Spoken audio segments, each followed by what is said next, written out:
नमो हरियंताणं नमो सिद्धाणं नमो आयर्याणं नमो उवज्जायाणं नमो लोये सव्यसाहुणम् ईसो पंचनमुकारो सर्वभावपणासनो ममलाणं च सव्यसिं पद्मं हव्यै मङ्गलम् कमठे धर्णेन्द्रै च स्वचितं कर्म कुर्वती प्रभुस्तविद मनोवृत्ति पार्श्वनाथ श्रीस्तु कुन्दिन्दुमुखैरतुषारवन्ना सरोजहत्था कमले निसन्ना वायुसिरिधरवक्रहत्था सुहायसां रसयपसन्ता अंगूठे अमृतवसे लब्धे तणा भंडार श्री गुरु गौतम समझे वांछित फलदातार वांछित फलदातार वांछित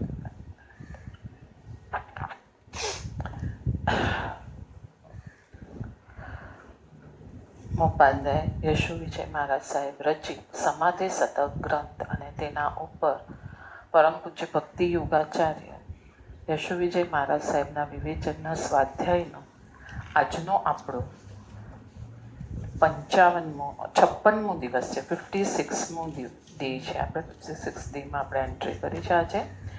અને ગાથા કાલે આપણે 63 જે લીધી હતી એને હજી થોડી આપણે આગળ લઈશું.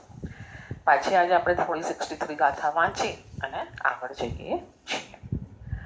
આપ ભાવના દેહ મેં દેહાંતર ગતિ હિત, એટલે જેણે દેહમાં ભાવના રાખી છે એને દેહની જ ગતિ મળશે. આપ બુદ્ધિ જો આપ મેં સો વિદેહ પદ હે દેત, જેમાં મેં બુદ્ધિ રાખી છે એ વસ્તુ મને મળશે. દેહમાં મેં બુદ્ધિ રાખી છે તો મને દેહ મળે છે, અને આત્મામાં મેં બુદ્ધિ રાખી છે તો મને આત્મતત્વ મળે છે. એ વાતને આપણે કાલે જોતા હતા. એમાં મહાવિદેહ આ શબ્દને આપણે ખોલ્યો. મહાવિદેહ આપણો દેહ જ છે, આપણું દેહાલય છે. દેવાલય એ જ આપણું દેહાલય છે. દેવાલયમાં પ્રભુ બિરાજે છે, દેહાલયમાં આપણો આત્મા બિરાજે છે. દેવાલયમાં જઈ અને દેહાલયના આત્માને જો ભૂલી જઈએ તો પાછી આ કડી પ્રમાણે આપણી આખી સાધના શું થઈ જાય છે? નિષ્ફળ થઈ જાય છે. એટલે દેવાલયમાં ગયા ત્યારે દેહાલયને સાથે લઈને ગયા, એટલે શું? આત્માને પણ ત્યાં યાદ કર્યો છે. આગળ જઈએ.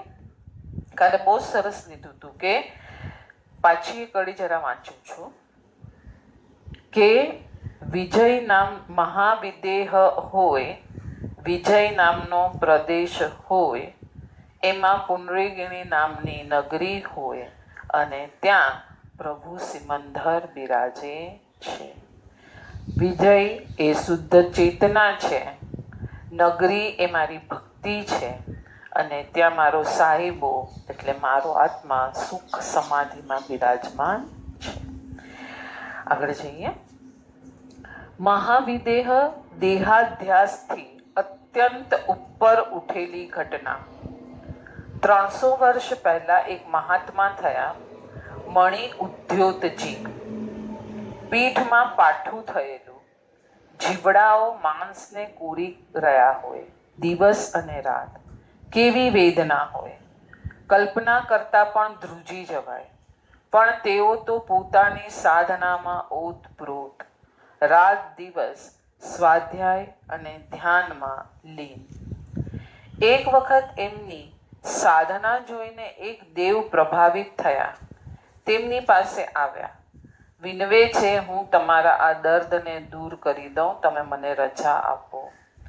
મહાત્માએ ના પાડી. કેટલા વર્ષ પહેલાની ઘટના છે? 300 વર્ષ પહેલા. મહાત્માએ ના પાડી. આપ કેમ ના પાડો છો? મહાત્માએ કહ્યું, આ પીડાને કારણે તો સાધનામાં મારી અપ્રમત્તતા બહુ સરસ રહે છે. જો આ પીડા જતી રહે અને રાત્રે ઊંઘ આવી જાય તો મારી સાધનામાં ખલેલ થાય. પીડા તો છે મારા માટે વરદાયિની. વરદાયિની એટલે મને કંઈ વરદાન રૂપી છે. બીજી વાત પણ મહાત્માએ સમજાવી કે સાધનામાં મારો ઉપયોગ જ્યારે તીવ્રતાથી જોડાયેલો રહે છે ત્યારે પીડા ક્યાં છે એ પણ મને ખબર નથી. તો આજે આપણને થોડી ઘણી પીડા આવે છે તો આપણે ભેદ જ્ઞાન કરી શકતા નથી. તો એનું કારણ શું છે? કારણ છે હજી આપણો દેહાધ્યાસ પરિપૂર્ણ અકબંધ પડેલો છે. દેહાધ્યાસ અકબંધ પડ્યો હોય ને તો પણ આપણે સાધનામાં જોડાવવું હોય તો દેહથી જોડાશું. ઘણા લોકોનો સવાલ આ હોય છે, દેહ, મન, વચન એ બધા તો આપણા માટે ઉપયોગી છે, તો કેમ એનાથી સાધનામાં ન જોડાવું? સાધનામાં જોડાવા માટે પહેલા સ્ટેજમાં જ ઉપયોગી છે, પછી તમે એને જ પકડીને રાખ્યું છે તો નહીં ચાલે. કેવી રીતના નાના બાળકને સ્કૂલમાં રડતા રડતા પણ મમ્મી મૂકવા જાય છે, પણ પછી એકડો ઘૂંટતી વખતે એનો હાથ પકડે છે. હવે 20 વર્ષનો થયો ત્યાં સુધી જો એનો હાથ પકડવાની જ હોય મમ્મી અને એને હાથ પકડીને લખાવાની હોય તો આપણે વિચાર કરશું કે નહીં? એટલે દેહ, મન, વચન, બુદ્ધિ આ બધું સ્ટાર્ટિંગ સ્ટેજમાં જરૂરી છે. જોડાઈ જાઓ, પછી તમે એને જ પકડીને ચાલો તો જ્ઞાની ભગવંતોને વાંધો છે.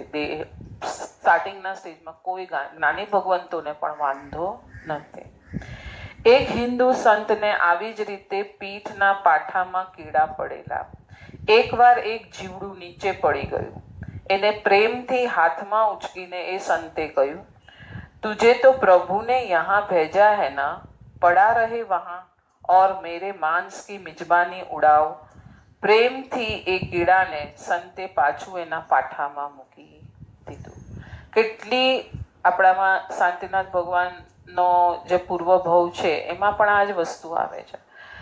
અભય આવી ગયો છે, જીવદયા હાઈએસ્ટ પ્રગટી ગઈ છે. પોતાના આખા શરીરનું વજન એક કબૂતરના શરીરના માપ જેટલું છે, છતાં એનું માંસ કાપી રહ્યા છે.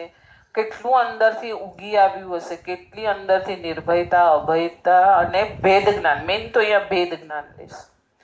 ભેદ જ્ઞાન વધી રહ્યું છે કે આત્મા અમર છે, શરીર નાશવંત છે, તો એ નાશવંત કોઈના ઉપયોગમાં આવી રહ્યું છે તો સારું છે.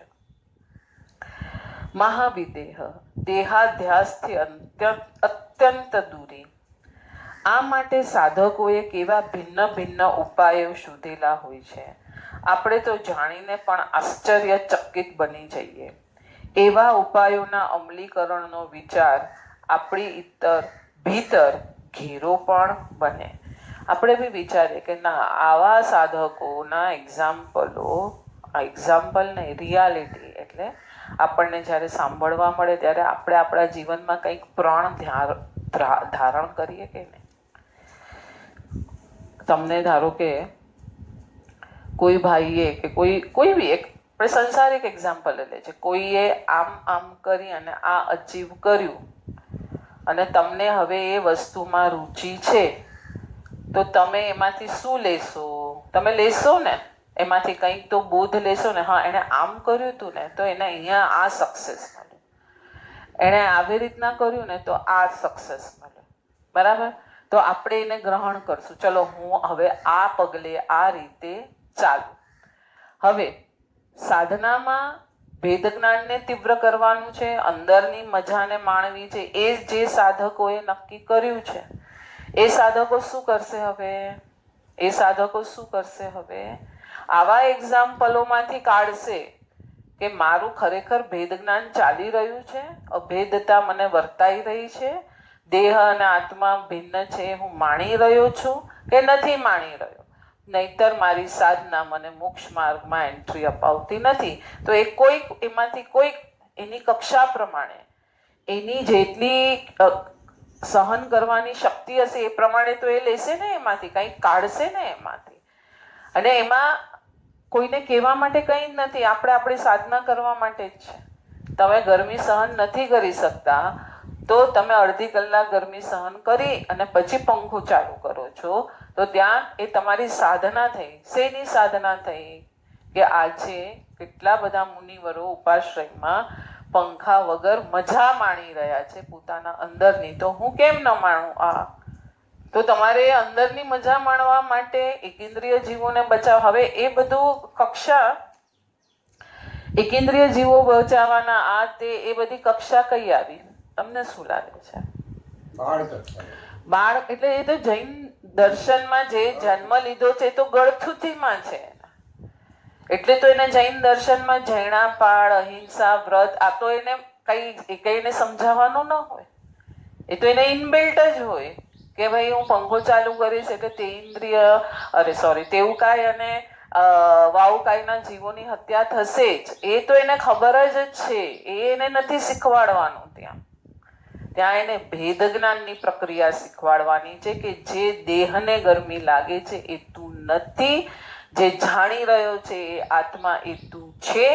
આ ભેદ જ્ઞાન મુનિઓ માણી રહ્યા છે, તારે એ સાધના પંથ પર ચાલવાનું છે, તો આ ભેદ જ્ઞાન કર અને જુઓ, ખરેખર બેસો શાંતિથી અને જુઓ અંદર તો શું થશે, ભેદ જ્ઞાન થશે, જણાશે અને ગરમી લાગશે પણ. જ્યારે ગરમીમાં ભળ્યા રાખીએ છીએ ને ત્યારે ગરમી લાગે છે, જ્યારે અંદરના આનંદ તરફ જાય છે તો ગરમી લાગતી પણ નથી. આપણા છે ને 10 પ્રકારના પચકાણો છે. પચકાણમાં 10 ભંગા આવે છે. એક ઘરેથી બીજા ઘરે જઈશ છે ને, હવે અત્યારે એકદમ બધા નામો એકદમ ઉપસ્થિત નહીં થાય મને, કે બહારથી આવ્યો છું હું તો શરીર પરના પરસેવાના ટીપા નહીં સુકાય ત્યાં સુધી હું નહીં વાપરું. હું મારા ઘરેથી બહાર નીકળ્યો છું અને પાછો મારા ઘરે આવીશ પછી જ વાપરીશ. તો આ બધા નાના જે અભિગ્રહના પચકાણો કહીએ છીએ આપણે, મુઠ્ઠી સંયમમાં આવે છે આ બધા. ગાંઠ છોડીશ, ગાંઠ બાંધી છે તો ગાંઠ છોડીશ પછી જ વાપરીશ. આ બધું શું છે? આ ભેદ જ્ઞાનની પ્રક્રિયા માટે છે કે ના, હવે તું તારા ઘરેથી નીકળ્યો છે તો તારું આલંબન તારી સાથે ચાલી રહ્યું છે, હવે પાછો તું તારા ઘરે આવશે. હમણાં તારે બહારની પ્રવૃત્તિ છે તો તું પાછો જો ખાનપાન વગેરેમાં ભળી જઈશ તો પાછું તારું પતન વધારે થશે. એના કરતાં તું પાછો એને માણતો ઘરે પાછો આવશે તો તું પાછું તારી સાધનામાં લઈને થઈ જશે. આપણા બધા પચખાણો બી ઉત્તમ છે. એક પચખાણના બધા કેટલા બધા રહસ્ય છે. ગિહસ સંથેણનમ, પડુમચ્ચખીયણમ, પારેઠાવણ્યાગારેણમ, એક શબ્દ છે એની વેલ્યુ છે. ખાલી પચખાણ છે એટલે આપણે બોલી જઈએ એમ નથી. એટલે તો પચખાણને શોભાવવાનું કીધું છે. પચખાણને શોભાવ્યું, આપણે શોભાવવું એટલે શું? એ શબ્દ તમે જે બોલ્યા છે પ્રભુ સામે, ગુરુએ તમને આપ્યું છે. આપણે ગુરુની પાસે એ પચખાણ લેવાનું વધારે કેમ પ્રિફર કરીએ કે આપણે મહારાજ સાહેબના મુખે લઈએ, નહીં તો મહારાજ સાહેબ નથી તો કોઈ એવા ઉચ્ચ શ્રાવકના મુખે લઈએ. તો એને તમને કંઈક આપ્યું છે. આપણે તો એક જ સાયકોલોજી લઈને બેઠા છીએ કે મારે હવે એકાદ શું કરવું છે એટલે પૂરું મઢના પચખાણ પાળવું, ધેટ્સ ઇટ, વાત થઈ ગઈ પૂરી. પણ એની સાથે તમને કંઈક આપ્યું છે એને બધું. આ બધા જે ભાંગા અંદર આવે છે ને, એ જે આપ્યું છે એણે બધું તમને ગુરુ મુખેથી તમે ગ્રહણ કર્યું છે, એને શોભાવવાનું છે. શોભાવ્યું એ બધું. હા, ખબર જ નથી. પાડો નથી ખબર તો ખબર પાડો, ભણો, જાઓ અંદર, સમજો. આટલું લિટરેચર છે. કેટલું લિટરેચર છે જૈનિઝમ, અને આપણે કાલે વાત કરતા હતા કેટલું છે, કેટલું. હા, અને એમાં પણ પાછું કયું લિટરેચર પસંદ કરવું, તમે તમારી રુચિ પ્રમાણે પસંદ કરશો. હા, નાનું બાળક છે એ દરિયા કિનારે જાય તો પેલા બધા શંખલા ને છીપલા ને બધું ભેગું કરીને ઘરે આવે ને મમ્મી કે હવે આને ક્યાં રાખશું, પણ એને એક દિવસ માટે ખુશ કરવા માટે રાખે. પછી 2-3 દિવસ થશે એટલે એ બાળકની રુચિ હવે એમાંથી પલટાશે ને બીજા કશામાં જશે, એટલે મમ્મી પેલાને ફેંકી દેશે. બરાબર છે? તો આપણે આ છીપલા જ બધા માહિતી ભેગી એ જ કરશું. હવે એ જ બાળક દરિયા કિનારે ગયું અને કંઈક એટલું અલભ્ય દુર્લભ્ય એવું કંઈક શંખલું છીપલું કંઈક એ ગોતીને લાવ્યું છે ને, હવે એને તો બિચારાને ખબર નથી, એને તો શંખલા છીપલા કલેક્ટ કરવાની જ ખબર છે. હવે મમ્મીએ તો કીધું આવું તો કોઈ દિવસ મેં મારી લાઈફમાં નથી જોયું. હવે મમ્મી એને સાચવીને રાખશે કે નહીં? હવે બાળકને શું થશે? આવા જ શંખલા છીપલા મળે એ મારે કલેક્ટ કરવા. હવે મારે બીજા શંખલા છીપલામાં જવાની જરૂર નથી. બાળ રમતમાં હું કરતો તો હવે બાળકની દ્રષ્ટિ કેવી બદલાશે? તો હવે આપણે શંખલા છીપલામાં જ રમવું છે કે કઈ અલભ્ય? એની બધાની અંદર અલભ્ય જ છે, તો એ અલભ્યને કાઢવું છે અંદરથી. તો એક વાક્ય, એક ગ્રંથ, એક કોઈ પણ છે, આપણે આવે છે કલ્પસૂત્ર 21 વાર વાંચો. 21 વાર કેમ વાંચવાનું કીધું? તો જ તમે માલ કાઢી શકશો. માલ કાઢશો એટલે તમારા માટે ઉપયોગી થશે ને તમે એને પ્રેક્ટિકલ. એટલે અહીંયા છેલ્લી લીટી મને બહુ સરસ લાગી કે આપણે જાણીને આશ્ચર્યચકિત પણ બની, પણ એના ઉપાયના અમલીકરણનો વિચાર આપણી અંદર ઘેરો બની જવો જોઈએ. હા, પ્રભુએ કાનમાં ખીલ્લા ઠોકાણાને સહન કર્યું તો આશ્ચર્ય અતિ આપણે, પણ તમે ફીલ કર્યું અંદર એનું ભાવસ્થાનક, એનો આનંદ, એની સ્થિરતા, ક્યાં એ સ્થિરતા હતી? શરીર સાથે શું હતું? આત્મા સાથે શું હતું? શરીરના દેહના ગુણોને કઈ રીતે જોતા હતા? આત્માના ગુણોને કઈ રીતે જોતા હતા? આખી ઘટના તમે તમારી અંદર ઉતારો.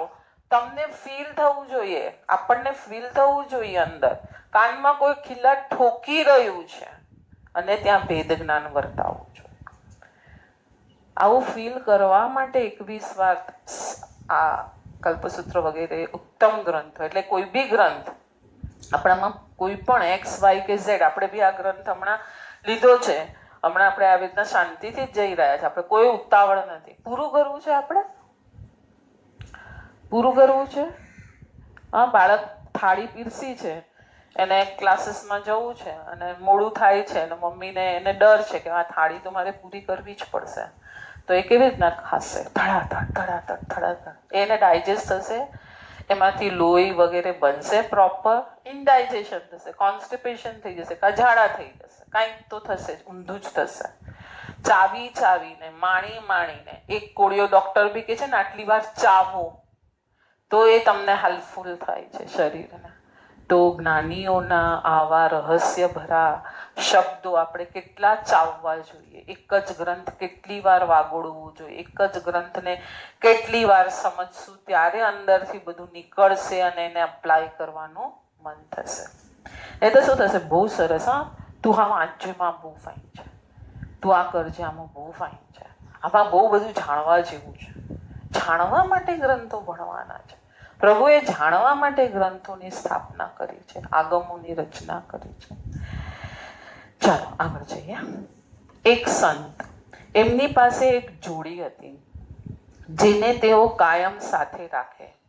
કોઈ મુમુક્ષુ પ્રવાસમાં એ જોડી ઉપાડવા માંગે તો પણ તે ના પાડે.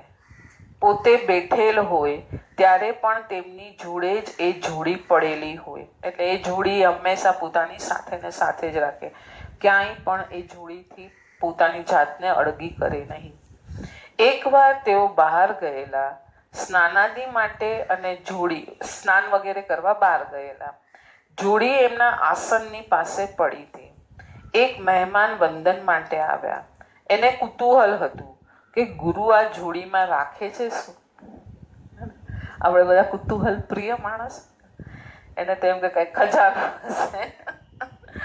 કેમ કોઈને આ જોડી અડવા દેતા નથી?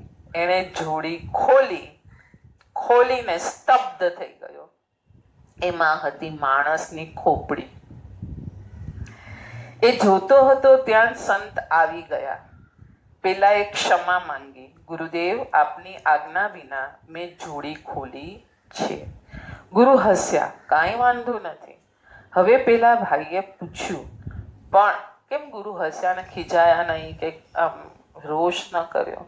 ગુરુએ એ વસ્તુ પોતાની સાધના માટે રાખી હતી અને એને ખબર છે કે લોકો જ્યારે જોશે ત્યારે એને કાંઈ સમજાશે ને એને કાંઈ અગડમ બગડમ મારા માટે, એટલે એનાથી ગુરુને કઈ ફરક નથી પડતો, પણ લોકો પોતે સંકલ્પ, સાધનાને બદલે સંકલ્પ વિકલ્પમાં જતા રહેશે, એટલે ગુરુ કોઈને જોડી અડવા દેતા ન હતા.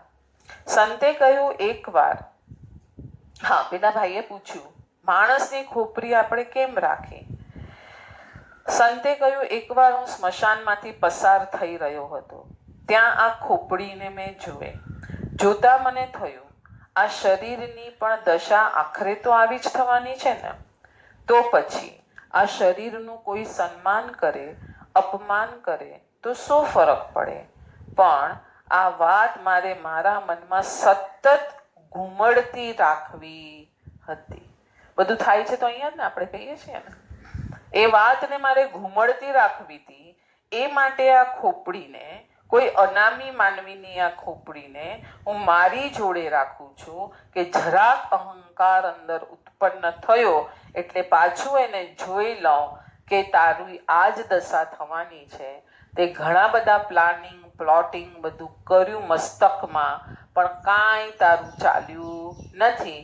એ અહંકારો ભેગા કરી અને તું દુર્ગતિમાં ઉલટાનો ગયો છું. એટલે ખોપડીને જોઈ લીધી એટલે પાછા શાંત. એટલે આપણે પણ આપણા જીવનમાં આવો કોઈ પણ એક નાનો મોટો સંકલ્પ વિકલ્પ રાખવો જોઈએ. શેના માટે રાખશો આ સંકલ્પ? કોઈને કહેવાનું નથી. આ ગુરુ જેવા ગુરુ બી એ ખોપડી કેમ છું એને કહેવાય, એને પ્રદર્શન પસંદ નથી. પ્રદર્શન આપણે જ્યારે કરવા જશું ને ત્યારે પાક્કું જ છે કે અંદર હજી બધું અકબંધ પડેલું છે, એને જ પ્રદર્શન કરવાનું મન થશે. મિથ્યાત્વ મોહની ઉછળીને બતાવશે, અરે હું આમ કરું છું, અરે હું આમ કરું છું, અરે હું આમ કરું છું. હા, એક સંકલ્પ એવો પોતાના જીવનમાં લઈ લેવો જોઈએ સાધકે કે ભૂલ થશે મારી, થશે. હજી કાંઈ આપણે પ્રભુ નથી બની ગયા. બની ગયા છીએ તો આપણે અત્યારે અહીંયા રખડતા જ ન હોત. અને તો ક્યાંય હતું તો આપણે ઘણા મને પૂછે, ભાવનાબેન ના મને બી આવે છે ક્રોધ, કેમ? હજી મિથ્યાત્વ ગુણ સ્થાનકે છે.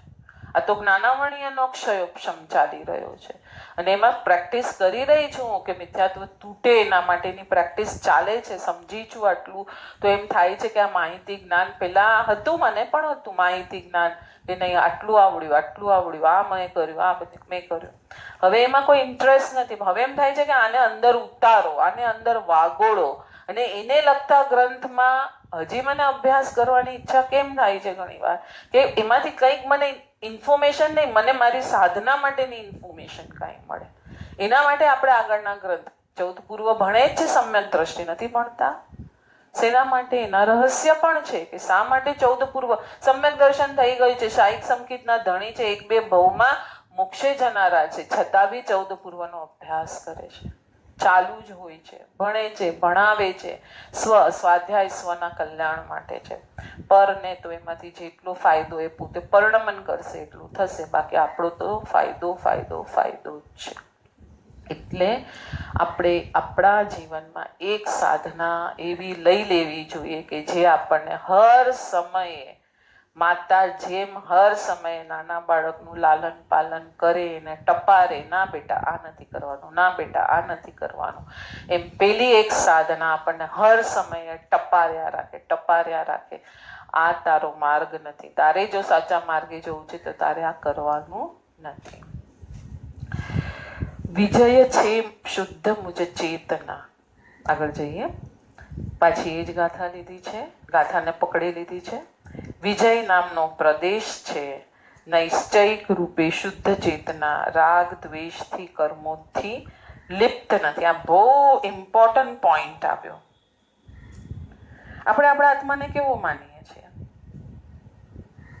વિજય નામનો પ્રદેશ અને નિશ્ચયની દ્રષ્ટિએ શુદ્ધ ચેતના રાગ દ્વેષ કે કર્મથી ક્યાંય લેપાયેલી નથી. આપણે આપણા આત્માને કેવું માનીએ છીએ? આ પેલા વાંચ્યું, પછી આપણે થોડું એને ડિસ્કસ કરીએ.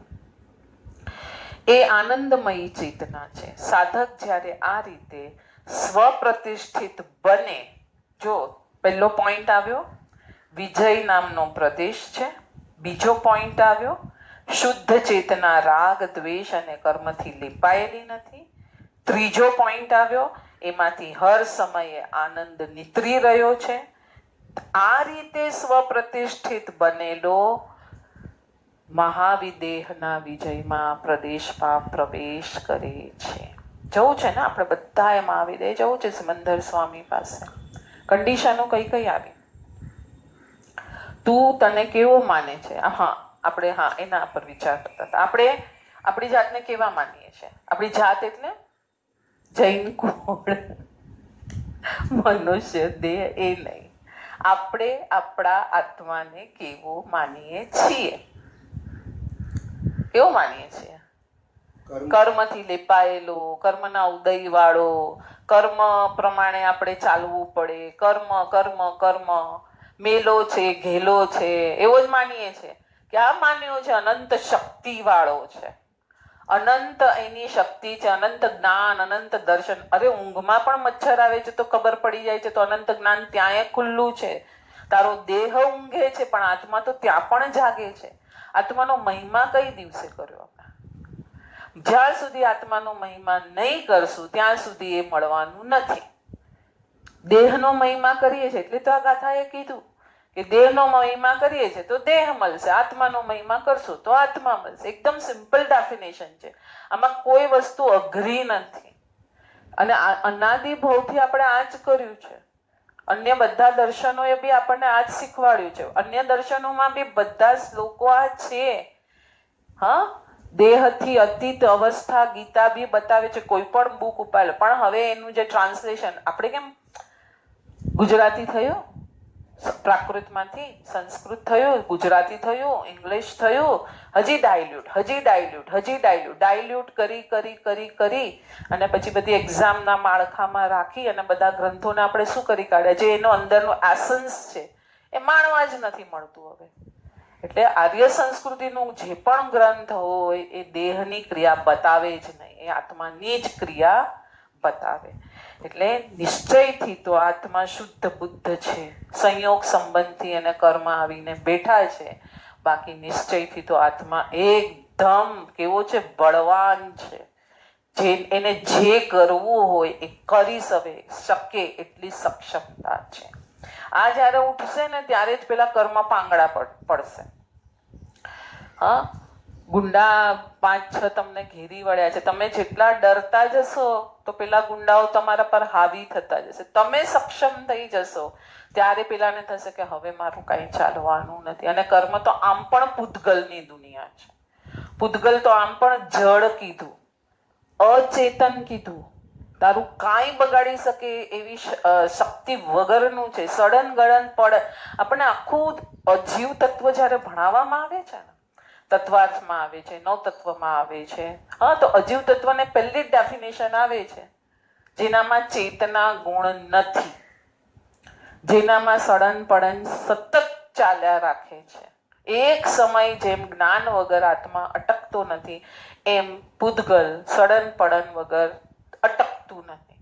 તો એ કેમ આપણને એનો વિશ્વાસ વધારે આવી જાય છે, એની સાથે રહેવાનું, એનાથી ડરવાનું, કર્મથી ડરવાનું. તો જ્ઞાની આપણે સચ્ચાઈમાં બોલીએ, આપણે પ્રતિક્રમણ વગેરેમાં, જ્ઞાની એક શ્વાસોશ્વાસમાં કરોડો ભવનો કર્મ તોડી નાખે. એ તો બધું જ્ઞાની કરે. આપણું તો કઈ કામ જ નહીં ના, કેમ કે આપણને આત્મા માન્યો હોય તો આપણે એમાં એન્ટર થઈ શકીએ ને. આપણને આત્મા માનતા જ નથી તો પછી ક્યાં સાધનાના પંથમાં આવવાની વાત જ રહી. આગળ જઈએ. નિરુપાધિકા ભક્તિને, નિરુપાધિક ભક્તિને દેવચંદ્ર મહારાજ સાહેબે નિર્વિષપ્રીતિ એટલે કે જેમાં ઈચ્છાનું ઝેર નથી ઘોડાયેલું તેવી પ્રીતિ કીધી છે. અને યશુ વિજય મોપાધ્યાય યશુ વિજય મહારાજ સાહેબે એમને અકુંઠિત ભક્તિ કીધી છે. કુંઠિત જ નથી થવાની, સાનું બંધ કરશે એ તમને આગળ, કેમ કે ઝેર નામનું ટીપું જ નથી ત્યાં, દેહ વગેરે નામના નિયાણાઓ કઈ બાંધ્યા જ નથી. એટલે આત્માથી આત્મા વડે બહુ કડી સરસ છે.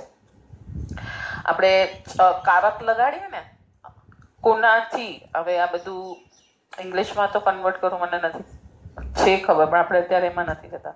હિન્દી ગુજરાતીમાં ને આત્માને, આત્માથી, આત્મા વડે, આત્મામાં, આ બધું જે માં લાગ્યું, વડે લાગ્યું, થી લાગ્યું, ને લાગ્યું, તો બધે આત્માથી આત્મા જ મળવાનું છે કે દેહથી આત્મા મળવાનું છે?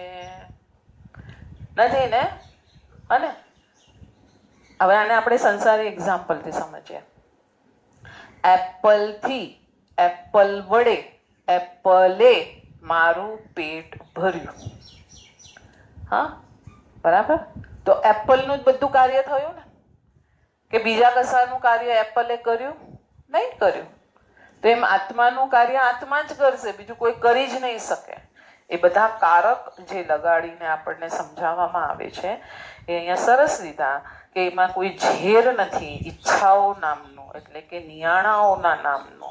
એટલે એ પ્રીતિ આગળ વધે છે એને અકુંઠિત ભક્તિ કીધી. કુંઠિત નથી થતી, ઓછી નથી થતી, ઘટી નથી જતી.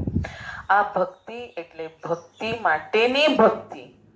ભક્ત ભક્તિ કરે છે તો ભક્ત હૃદયનો જવાબ છે ભક્તિ કર્યા વિના રહી શકાતું નથી, માટે ભક્તિ કરું છું. ભક્તિ એટલે શું? એની પહેલા બી આપણે એકવાર લીધું હતું આગળ કોઈ ગાથામાં, મને 25મી 30મી ગાથાની આસપાસ આવ્યું હતું. ત્યાં ભક્તિ વગર તો ભક્ત રહી જ નહીં શકે. 6ઠા 7મા ગુણસ્થાનકે રમતા મુનિઓ 7મા ગુણસ્થાનકે આટલું બધું એન્જોય અંદર કરીને આવ્યા છે, અને પછી એ બધાનો કાળ હોય છે. તમે આટલો વખત અંદર રહી શકશો, પછી બહાર આવી જાઓ છો. આ બધા ગુણસ્થાનકોના કાળ છે. તો જ્યારે 6ઠા ગુણસ્થાનકે આવે છે ને હવે એને અશુભમાં નથી જવું, એની શક્તિ એટલી ખુલી ગઈ છે કે અશુભમાં જઈ નથી શકતા, ત્યારે આ ગ્રંથોની રચના થઈ જાય છે. એને પણ એ લોકો પ્રમાદ માને છે. એટલે ભક્ત જ્યારે અંદર ગયો છે, હવે બહાર આવે છે એટલે ભક્તિ જ થશે, બીજું થશે શું? ખ્યાલ આવે છે? એ રાગ રાગણી નહીં હોય. ત્યાં એના ગુણોથી એ પકડી પકડીને પાછો અંદર જશે, પાછો ભક્તિ કરશે, પાછો અંદર જશે, પાછો ભક્તિ કરશે. દેવચંદ્ર મહારાજ સાહેબ, આનંદગંજી મહારાજ સાહેબ, મોપત્યા યશો વિજય મહારાજ સાહેબ, વિનય વિજય, રામ વિજય, માન વિજય, કેટલા નામ લેશું? કેવી ભક્તિ કરી છે. સ્તવનોની રચના કઈ એમણે આપણા માટે નથી કરી, કાંઈ આપણા માટે કરી છે કે ના ના હવે પછી 5મારાના લોકો આવશે, પડતો કાળ હશે, તો આ રાગ રાગણી વાળા બધા સ્તવનો બનાવું તો એ કઈ સ્તવનો ગાયને ઉદ્ધાર કરશે? એ દ્રષ્ટિથી બનાવ્યા છે એ લોકો એ સ્તવનો. એ લોકો અંદર માણીને માલ આવ્યા છે, એને બહાર પ્રેઝન્ટ કર્યું છે. સાધક જીવ એમાંથી માલ કાઢશે. એ લોકો આ રસ્તે આવી રીતના ચાલ્યા, માટે એને અંદરનો માલ મળ્યો, અને સાધક જીવ એ સ્તવનોની ભક્તિ કરશે. ભક્તિ કહું છું, ભક્તિ કરતા કરતા પાછા ઇન્ટ્રોસ્પેક્શનમાં જતા રહેશે. પાછું વાંચું છું. ભક્ત ભક્તિ કરે છે ક્વેશ્ચન માર્ક, તો ભક્ત હૃદય કહે છે ના, ભક્તિ કર્યા વિના હું રહી શકતો નથી, માટે ભક્તિ કરું છું. હવે પ્રભુ જ્યાં પધારે સમવસરે, અને પ્રભુ પધારે ત્યાં હોય સહજ સમાધિ, અનાયાસ ભીતરી સુખ અને આનંદની અજસ્ર ધારા, નોન સ્ટોપ ધારા. દેહમાં હુંપણાની બુદ્ધિ ભવ પરંપરાનું કારણ. આપણે આજે ઉપર જોયું ને નિશ્ચયની દ્રષ્ટિએ, ત્યાં એમણે જે કન્ડિશન્સ મૂકી હતી એ, એટલે જે એક સરખી ધારા, હર્ડલ નથી આવતું. હર્ડલ આવશે તો તમે, આપણે મેડિટેશન કરવા બેસે આપણને ખ્યાલ આવી જાય, વિકલ્પ આવ્યો એટલે જે એક ધારા ચાલતી હતી એ બ્રેક થઈ જ ગઈ.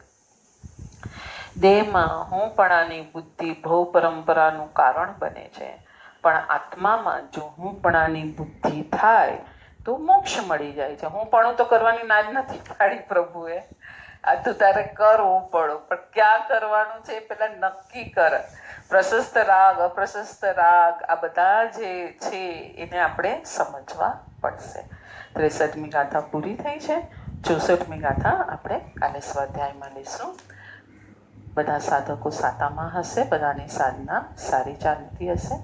જીનાજ્ઞા વિરુદ્ધ કાંઈ પણ બોલાયું હોય તો મિચ્છામિ દુક્કડમ. પ્રણામ.